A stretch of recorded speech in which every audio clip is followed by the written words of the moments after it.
First off is MMA, and wow. So if you've been living under a rock, you'll know that you won't know this, but if you've been out open and really been paying attention to the world of MMA for the last, good 11, 12 days, the UFC has been taking some hits as of late.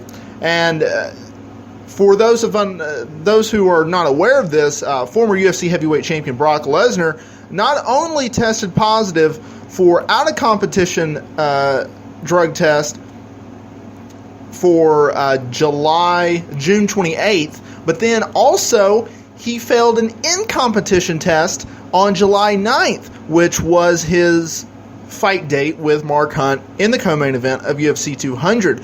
Now, a lot of people are speculating, well, is it estrogen blockers just like John Jones tested positive for? We don't really know, and USADA will not announce that until either Lesnar does publicly by himself or when they give him his sentencing, which for the out-of-competition, he would have received 6 months. But since he failed for 2 drug tests, both in and out of competition, he's looking at a 2-year ban, which is not very good for a guy who is 38 years of age, who just came off a huge performance by, earning a decision victory over the hard-hitting Samoan Mark Hunt.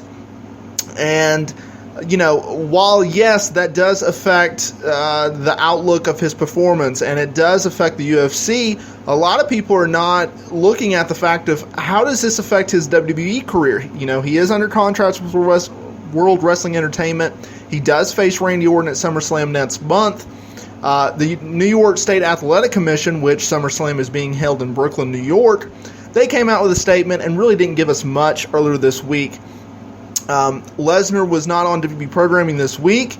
WB has acknowledged his out-of-competition test with a very brief statement, and basically they said nothing. Lesnar fought for the UFC. That's not of our concern. He'll be back at SummerSlam against Randy Orton. That was the statement. Lesnar issued a statement last Friday when the out-of-competition test came back negative, or positive, and basically said that, we'll get to the bottom of this, and that was his statement.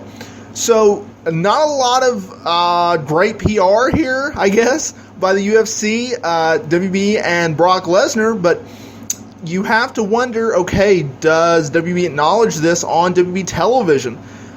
Does the UFC book Brock Lesnar again? Does Lesnar fight in 2 years when he does indeed receive his 2-year suspension? There's a lot of things going around right now, and there's not a lot of answers.